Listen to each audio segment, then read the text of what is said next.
Hi hello ಎಲ್ಲರಿಗೂ ನಮಸ್ಕಾರ. Camera ಕಣ್ಣು ಯೂಟ್ಯೂಬ್ ಚಾನಲ್ಗೆ ಸ್ವಾಗತ. ಮನೇಲಿ ಏನೋ ತರಕಾರಿನೇ ಇಲ್ಲಪ್ಪ ಅನ್ನುವಾಗ ಒಂದು ಒಳ್ಳೆ ಟೇಸ್ಟಿಯಾಗಿ ಘಮ ಅನ್ನೋ ರೈಸ್ ಬಾತ್ನ ಮಾಡೋ ವಿಧಾನನ ಇವತ್ತು ನಾವು ತಿಳ್ಕೊಳ್ಳೋಣ. ನಾವು ಮಾಡ್ತಿರೋ recipe Biranji rice. Biranji rice ಮಾಡೋದಕ್ಕೆ ಬೇಕಾಗಿರೋ ಇಂಗ್ರೀಡಿಯೆಂಟ್ಸ್: 1 ಕಪ್ ಬಾಸ್ಮತಿ ರೈಸ್, ಅರ್ಧ cup Sona Masuri rice, 1 cup ಈರುಳ್ಳಿ, 8 ರಿಂದ 10 ಎಸಳು ಬೆಳ್ಳುಳ್ಳಿ ಸಣ್ಣಗೆ ಹೆಚ್ಚಿಟ್ಕೊಳ್ಳಿ.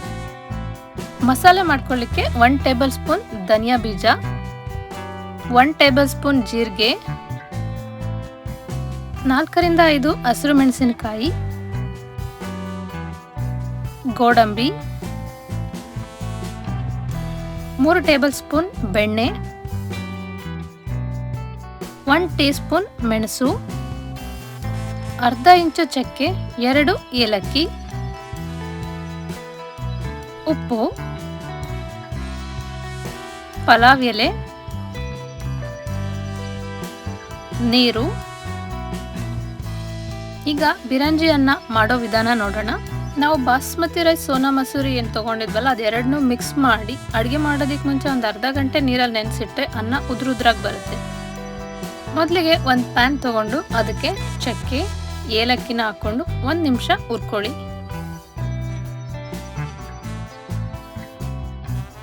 ನಂತರ ಧನಿಯಾ ಬೀಜನ 1 ನಿಮಿಷ ಹುರ್ಕೊಳ್ಳಿ.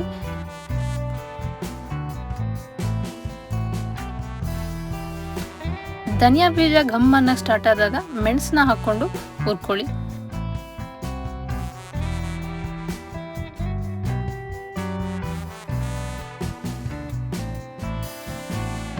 ಕೊನೆಯಲ್ಲಿ ಜೀರಿಗೆ ಹಾಕೊಂಡು ಒಂದು ಅರ್ಧ ನಿಮಿಷ ಹುರ್ಕೊಳ್ಳಿ.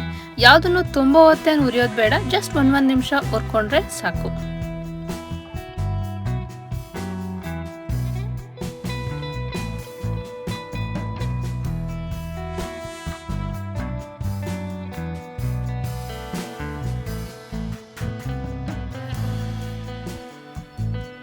ಈಗ ಹುರಿದಿರೋ ಮಸಾಲೆ ಪದಾರ್ಥನೆಲ್ಲ ಮಿಕ್ಸಿನಲ್ಲಿ ನುಣ್ಣಗೆ ಪುಡಿ ಮಾಡ್ಕೊಳ್ಳಿ.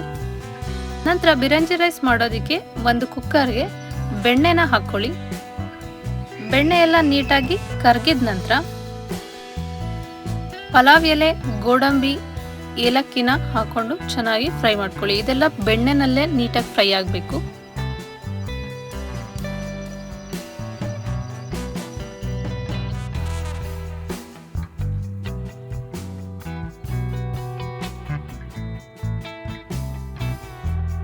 ಗೋಡಂಬಿ ಫ್ರೈ ಆಗಿ ಕಲರ್ ಚೇಂಜ್ ಆಗಕ್ಕೆ ಸ್ಟಾರ್ಟ್ ಆದಾಗ ನಾವು ಹೆಚ್ಚಿಟ್ಕೊಂಡಿರೋ ಬೆಳ್ಳುಳ್ಳಿನ ಹಾಕೊಂಡು ಚೆನ್ನಾಗಿ ಫ್ರೈ ಮಾಡ್ಕೊಳ್ಳಿ.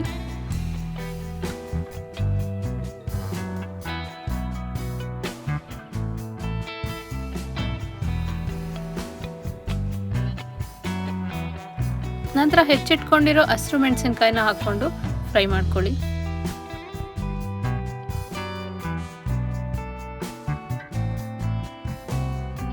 ಒಂದು ಕಪ್ ಹೆಚ್ಚಿದ ಈರುಳ್ಳಿ ಅದನ್ನು ಹಾಕಿ ಚೆನ್ನಾಗಿ ಫ್ರೈ ಮಾಡ್ಕೊಳ್ಳಿ.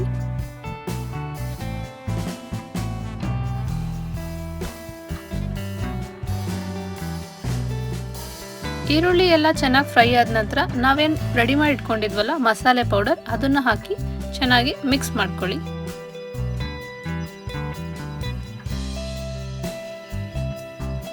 ನಂತರ ತೊಳೆದಿಟ್ಕೊಂಡಿರೋ ಅಕ್ಕಿನ ಹಾಕಿ ಚೆನ್ನಾಗಿ ಮಿಕ್ಸ್ ಮಾಡ್ಕೊಳ್ಳಿ.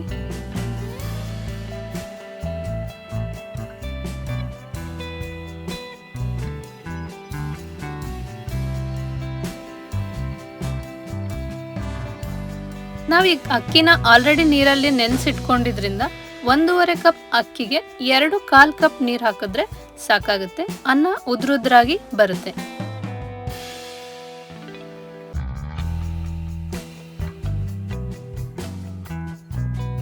ಕೊನೆಯಲ್ಲಿ ರುಚಿಗೆ ತಕ್ಕಷ್ಟು ಉಪ್ಪನ್ನ ಹಾಕಿ ಚೆನ್ನಾಗಿ ಮಿಕ್ಸ್ ಮಾಡಿ ಕುಕ್ಕರ್ ಲಿಡ್ನ ಕ್ಲೋಸ್ ಮಾಡಿ 2 ವಿಷಲ್ ಬರ್ಸಿದ್ರೆ ನಮಗೆ ಬಿರಂಜಿ ರೈಸ್ ರೆಡಿ ಆಗುತ್ತೆ. ನೋಡ್ಬೋದು, ತುಂಬಾ ಉದ್ರುದ್ರಾಗಿ ಘಮ್ ಅಂತ ಬಿರಂಜಿ ರೈಸ್ ರೆಡಿಯಾಗಿದೆ. ಇದು ತುಂಬಾ ಟೇಸ್ಟಿಯಾಗಿರುತ್ತೆ. ಇದು ಉತ್ತರ ಕರ್ನಾಟಕ ಸೈಡ್ ಸ್ಪೆಷಲ್ ರೆಸಿಪಿ. ಇದನ್ನ ಎಲ್ಲರೂ ಟ್ರೈ ಮಾಡಿ ನೋಡಿ. ಟೇಸ್ಟ್ ಮಾತ್ರ ತುಂಬಾ ಚೆನ್ನಾಗಿರುತ್ತೆ. ಮರಿದಲ್ಲೇ ಟೇಸ್ಟ್ ಹೇಗಿತ್ತು ಅಂತ ಕಮೆಂಟ್ ಸೆಕ್ಷನ್ ಅಲ್ಲಿ ತಿಳಿಸಿ. ಇದೇ ತರ ರೆಸಿಪೀಸ್ಗಾಗಿ ಕ್ಯಾಮರಾ ಕಣ್ಣು ಯೂಟ್ಯೂಬ್ ಚಾನಲ್ನ ಸಬ್ಸ್ಕ್ರೈಬ್ ಮಾಡ್ಕೊಳ್ಳಿ. Thank you.